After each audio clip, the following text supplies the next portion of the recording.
The crystalline vessel emerged from hyperspace with graceful precision, its faceted surfaces reflecting the sun's light across the darkness. Silent, massive, alien. Admiral Chen stood at attention on the observation deck of Orbital Platform Delta, her spine rigid despite the tremor she fought to contain. First contact. After centuries of speculation, humanity would finally know they weren't alone. Incoming transmission, Admiral. Lieutenant Park's voice remained professional, though his hand shook visibly at the communications console. Put it through. The holographic display flickered to life, revealing a being unlike anything humanity had prepared for. Towering nearly 9 feet tall, its body resembled polished obsidian with geometric facets catching the light. Where a human would have flesh, it had silicon composite. Where humans had vulnerability, it had armor. I am Commander Zar Thol of the Vexari Dominion, representing the Orion Galactic Alliance. The translation matrix converted its crystalline tones into English. We have monitored your primitive faster-than-light experiments and have come to investigate. 3 days later, Admiral Chen watched as the Vexari delegation toured the International Space Station. Their massive forms moved with surprising grace in the microgravity environment that humans still struggled with after decades of space travel. Your biological limitations are unfortunate, Zar Thol observed, watching a human technician strain to move equipment that a junior Vexari officer lifted effortlessly with one appendage. Your species relies on tools to compensate for what evolution denied you. Dr. Elena Katri, the station's xenobiologist, smiled politely. We're adaptable.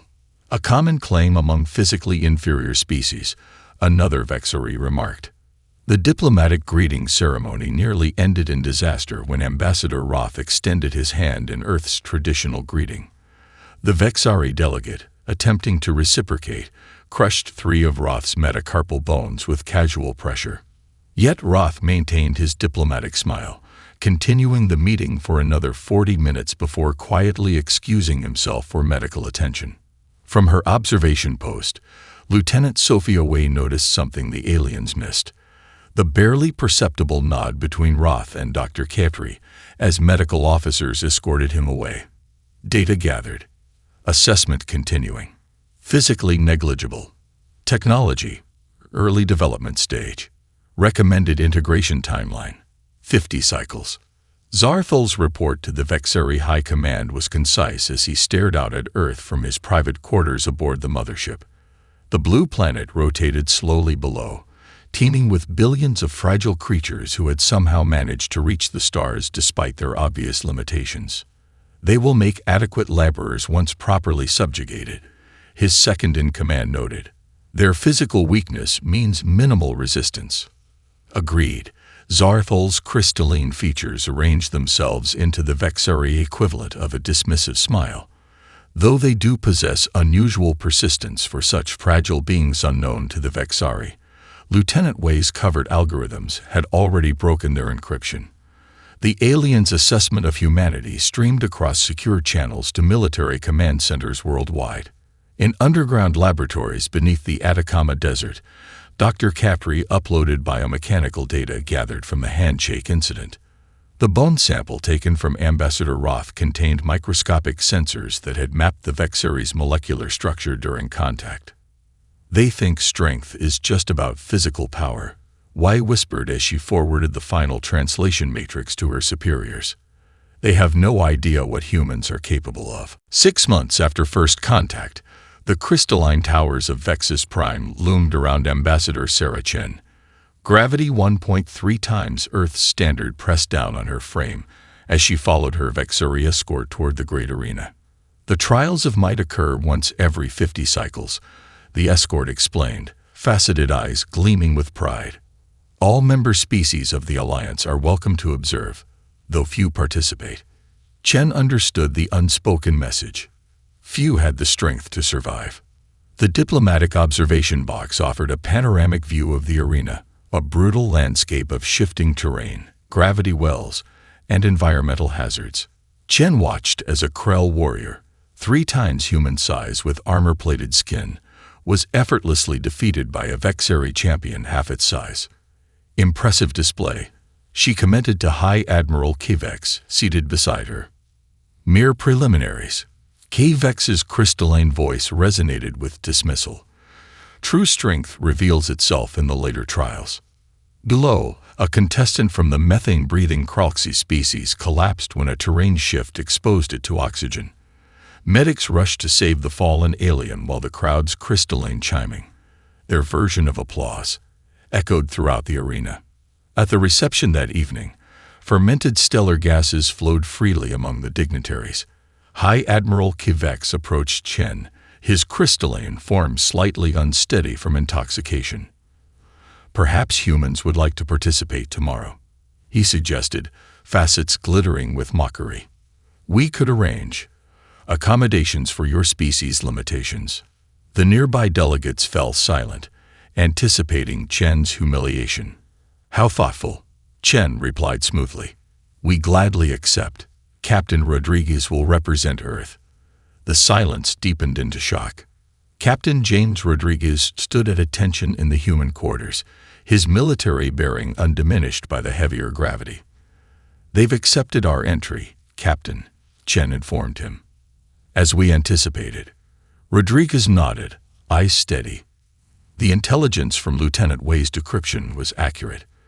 They're expecting a demonstration of failure. The perfect cover. Chen smiled thinly. Dr. Catri's team has finalized the neural interface. How do the upgrades feel? Rodriguez flexed his cybernetic legs, outwardly appearing as crude mechanical prosthetics, inwardly containing technology derived from studying Vexari physiology. Like they're actually part of me for the first time. In the Vexari High Command Chamber, a heated discussion unfolded. This human participation is insulting, General Vexcor growled. Their fragile bodies will shatter within moments. Commander Zarthol studied the holographic display of Rodriguez's service record. Perhaps that's their intention, a diplomatic incident when their representative is injured. Or perhaps, a junior analyst suggested, they simply don't understand what awaits them. Late that night, Rodriguez removed the outer casing of his prosthetics in the privacy of his quarters. Beneath the deliberately crude exterior gleamed technology no Vexari had been permitted to scan. Adaptive neural interfaces, molecular restructuring components, and data-gathering sensors that would map every aspect of Vexari biology during the competition. Test complete, he subvocalized to the secure channel. Neural response time at 1/8 millisecond. Molecular adaptation protocols online. Understood. Dr. Catri's voice came through his implant. Remember, Captain, we don't need you to win. We just need data. Rodriguez smiled slightly as he reattached the primitive-looking outer shells.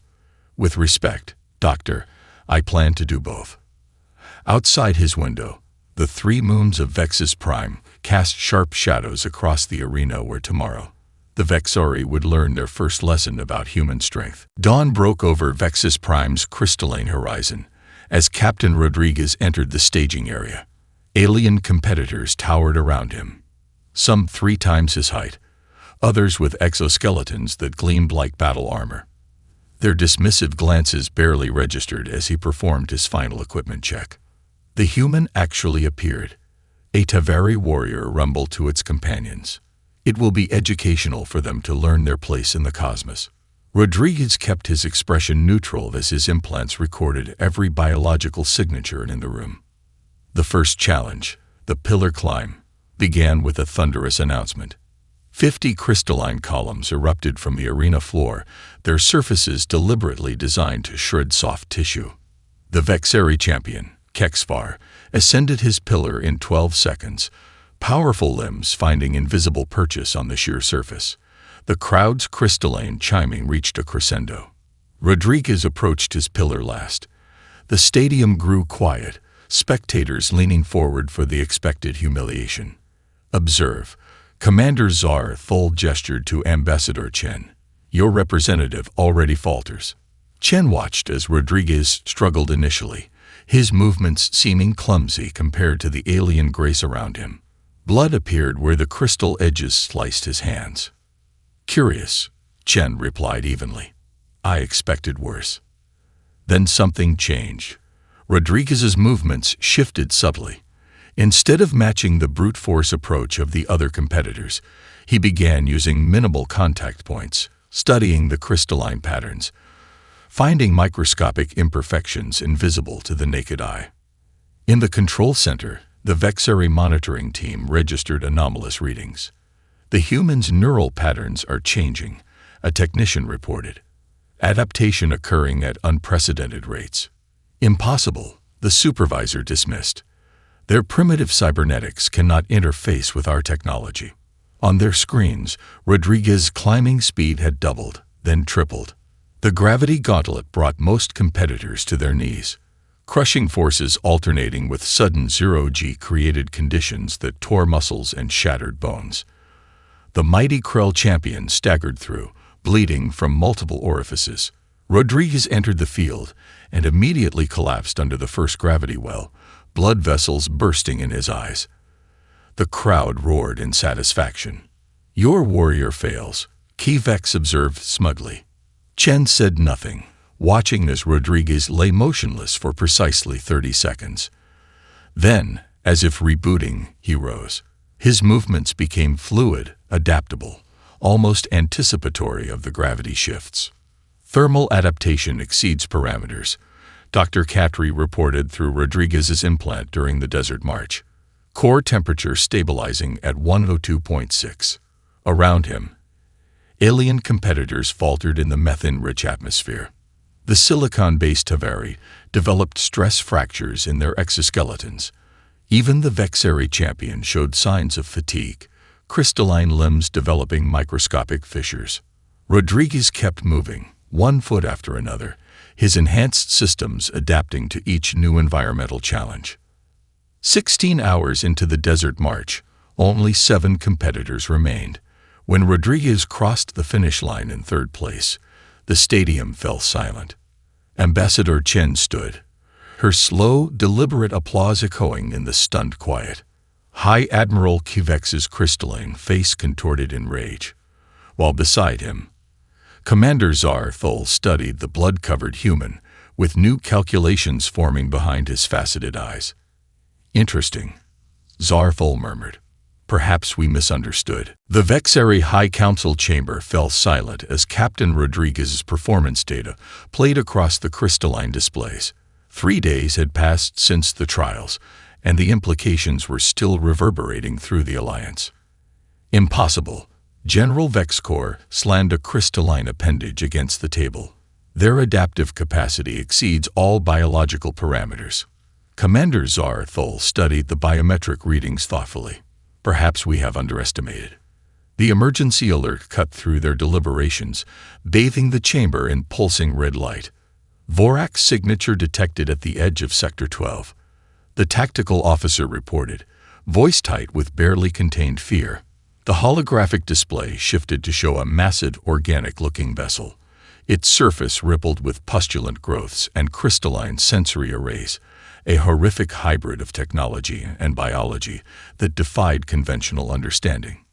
"Distance from Earth," Zar Thol demanded. 8 light cycles and closing. "Scout configuration." Around the table, crystalline faces hardened. Every species in the Alliance knew what Vorak scouts presaged: invasion, consumption, absorption. Entire civilizations had vanished before the Vorak's hive mind, their biological and technological distinctiveness added to the collective horror that was the Vorak's confluence. Ambassador Chen stood rigid before the Orion Alliance Council, her face a mask of controlled fury. "You're abandoning Earth," she stated flatly. "After we demonstrated our value." High Chancellor Knopf's crystalline form shimmered with diplomatic regret. "Standard protocol dictates non-interference in Vorak's expansion patterns. The risk is too great." "You mean the risk to you?" Chen's voice cut like a diamond blade. "Humans face extinction, and your response is quarantine. The containment barrier will prevent Vorax from leaving your system," Knopf offered. "Your species' sacrifice will be remembered." In her private quarters, Chen encrypted the transmission to Earth. Vorax scout ship confirmed. Alliance has voted for quarantine protocol. Recommend immediate implementation of Thermopylae protocol. The response came within minutes. Understood. Catri's team has completed analysis of Rodriguez's neural data. Prototype defenses in production. Request immediate return of diplomatic course.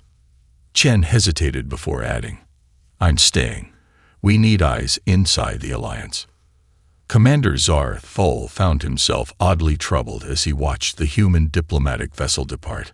All but Ambassador Chen and a skeleton staff had evacuated, returning to face what the Alliance considered certain doom.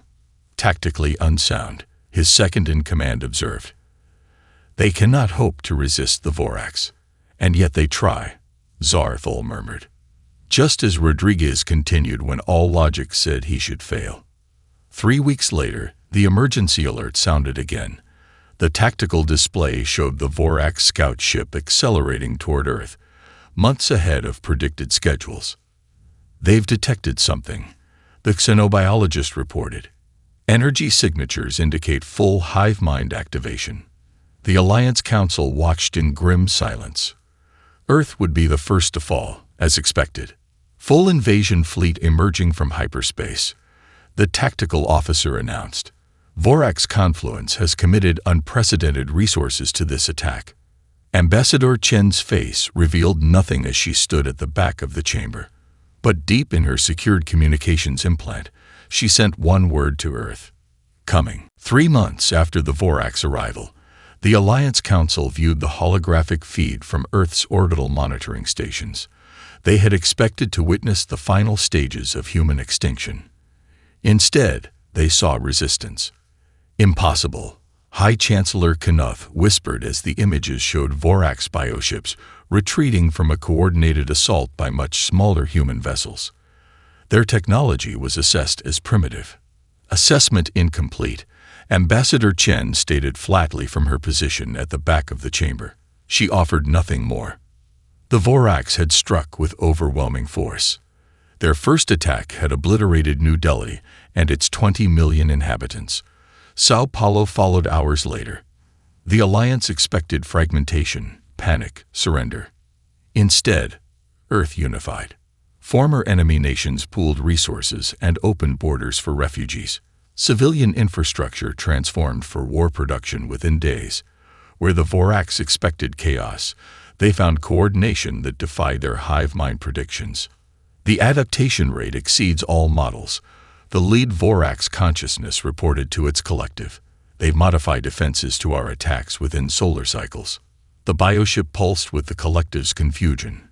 Previous species had taken generations to develop what humans accomplished in weeks. The data pattern indicated something unprecedented. They anticipated us. The conclusion rippled through the collective. Impossible, yet evident. Dr. Catry stood before the holographic display in the Chicago Underground Command Center. Around her, teams worked ceaselessly as another Vorax attack dissipated against the newly deployed phase shield network. Rodriguez's neural data was the key, she explained to the assembled military leaders.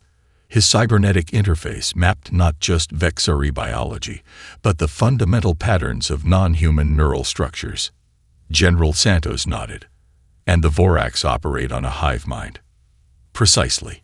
We're not just fighting their weapons, we're disrupting their thoughts.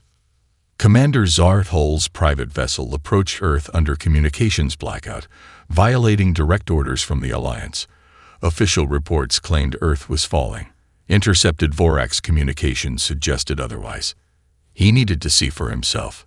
His stealth craft breached the quarantine barrier undetected, approaching the night side of Earth. Where he expected to find devastation, he saw lights. Human cities still standing, defended by technology that had no right to exist at their development stage. Ambassador Chen's secure communication implant activated in her private quarters. He's here, the encrypted message from Earth confirmed. Zarthol's vessel entered orbit at 3:40. Defense grid allowed passage as instructed. Chen smiled slightly. The Alliance's most tactically brilliant commander had taken the bait. If anyone could convince the Alliance to reconsider their abandonment, it would be Zarthol. "Proceed with Operation Thermopylae," she responded. "Let him see everything." The landing craft touched down amid the ruins of what had once been Denver. Zarthol emerged cautiously, scanning for threats. Instead, he found Captain Rodriguez waiting, standing tall despite the atmospheric pollution that swirled around them. "Welcome to Earth, Commander," Rodriguez said, his enhanced eyes glowing faintly in the gloom. "You're just in time for the counteroffensive." Counteroffensive. Zarthol's crystalline features arranged into the vexary expression of disbelief. "You cannot possibly." "We launch in 6 hours," Rodriguez interrupted calmly. "Would you like to observe what real strength looks like?" The mountain fortress of Sierra Base clung to the jagged peaks of what was once Colorado. Commander Zarthol stood on the observation platform beside General Santos, watching as human forces prepared for what every tactical simulation deemed impossible. "Your counteroffensive has a projected success rate of 12.6%, Zarthol stated, faceted eyes analyzing the deployment patterns below. "The Vorax outnumber you 7-1. Santos' weathered face revealed nothing. "Numbers aren't everything, Commander. No species has ever succeeded with such unfavorable odds." "Then we'll be the first." In the command center, Zarthol observed as Captain Rodriguez briefed strike team leaders. The humans' movements were different now, more fluid, more precise. The crude cybernetics had been replaced with advanced interfaces that pulsed with energies Zarthol couldn't identify. "The Vorax hive mind broadcasts on 7 neural wavelengths," Rodriguez explained, gesturing to the holographic display. "Our disruptors target the primary 3. If we can deliver the payload to the central node, we create a 30-second window of confusion." 30 seconds isn't enough time," a squad leader protested. Rodriguez's enhanced eyes gleamed. "For humans, it is." The Vorax attack came before the counteroffensive could launch. The mountain shook as bioweapons impacted the outer defenses. Emergency klaxons wailed throughout the base. "Perimeter breach on levels 2 and 4. A tactical officer shouted over the din. General Santos turned to Rodriguez. "Get the civilians out through the escape tunnels. Use Strike Team Bravo as escort." "The data core," Rodriguez began. "Will be destroyed if necessary," Santos cut him off. "People first. Always." Zarthol found himself running alongside Rodriguez as they guided 300 civilians toward the emergency evacuation site. The Vorax had somehow located the escape tunnels, forcing them to redirect through a narrow mountain pass exposed to enemy fire. "We need to hold this position," Rodriguez told the 20 soldiers of Bravo Team, "until the civilians reach the extraction point." A young lieutenant scanned her tactical display. "Sir, there are at least 200 Vorax converging on our position." "Then we'll have to be particularly convincing," Rodriguez replied with a grim smile. From the relative safety of the command bunker, Zarthol watched through tactical feeds as Rodriguez's small team engaged a force that should have annihilated them instantly. Instead of cowering or retreating, the humans advanced. 20 became 15. 15 became 8. Still they fought, creating a corridor of safety through which civilians passed. "Why don't they retreat?" Zarthol asked the communications officer beside him. "The odds are impossible." The officer didn't look up from her station, because other lives depend on them. The tactical feed showed Rodriguez as the last defender standing, his enhanced systems glowing bright as Vorax closed in from all sides. His comm unit crackled with confirmation that the final civilian transport had cleared the danger zone. Without hesitation, Rodriguez activated something in his chest cavity, a pulsing device that Zarthol's sensors identified too late. "Neural disruptor," Zarthol whispered in sudden understanding. "He's the payload." The screen flashed white as Rodriguez detonated the device, sacrificing himself to create the promised 30-second window of Vorax confusion, just enough time for the civilian transports to reach safety. In the silent aftermath, Zarthol stood motionless, his crystalline form unusually still. For the first time in his long existence, the Vexari commander understood what humans had known all along. True strength had nothing to do with physical prowess. It was about what you were willing to sacrifice. The Orion Alliance Council chamber erupted into chaos as Commander Zar Fol concluded his testimony. His unauthorized mission to Earth had violated multiple protocols, but his findings could not be ignored. The human counteroffensive has penetrated Vorax territory to a depth previously thought impossible, he stated, crystalline form standing rigid before the council. They've adapted Vorax biological weapons against them. High Chancellor Kanoth's facets darkened with anger. You were contaminated by human emotional influence. Your judgment is compromised. I witnessed their strength firsthand, Zar Fol countered. A strength we fundamentally misunderstood. Ambassador Chen watched from her position at the back of the chamber as factions formed among the council members. The younger Vexari, including those who had witnessed the trials of might, sided with Zar Fol. The old guard remained skeptical. Her secure implant vibrated with an incoming message from Earth. Operation Thermopyla successful. Vorax primary hive ship retreating from Sol system. Unexpected development. Vorax biosignatures now incorporating human DNA patterns. Chen's expression didn't change, but her pulse quickened. This was the leverage they needed. The humans are not merely fighting the Vorax, Chen announced, stepping forward. The chamber fell silent. Humans rarely spoke during council proceedings. They're changing them. She activated a holographic display showing Vorax bioship patterns before and after engaging human forces. The differences were subtle but unmistakable. These are more efficient structures, a Taveri counselor observed with growing alarm. The Vorax are learning from them, incorporating human unpredictability into their hive mind, Chen confirmed. Which means your quarantine strategy has failed. The threat has evolved. In the private council chambers, the Alliance military leadership reviewed the tactical data from Earth with growing concern. The human victory at the Battle of Arctic Ridge defies conventional analysis, the Krell Fleet Admiral admitted grudgingly. Their forces were outnumbered 12-1. Yet they prevailed through asymmetrical tactics, Zar Fol added. Strategies the Vorax collective couldn't anticipate because they operated outside logical parameters. High Admiral Kivex's crystalline appendage slammed against the table. So now we face Vorax with human unpredictability. You've doomed us all. Or, Zar Fol countered quietly, we've found the one species capable of defeating them. The vote was close, but fear proved a powerful motivator. The Alliance Council reversed its quarantine decision, committing resources to Earth's defense with one critical condition. Human strategic planning would lead the joint effort. Ambassador Chen accepted their terms without visible emotion. Only Zar Fol noticed her subtle smile as she departed the chamber. They believe they're using us, Chen reported to the Earth Defense Council via secure transmission, letting us fight their war while minimizing their own casualties. General Santos' holographic image nodded thoughtfully. And in reality, we're getting exactly what we need: access to their technology and supply chains. Dr. Caffrey's team is ready to integrate Alliance weapon systems with our neural disruptors. And Rodriguez's sacrifice.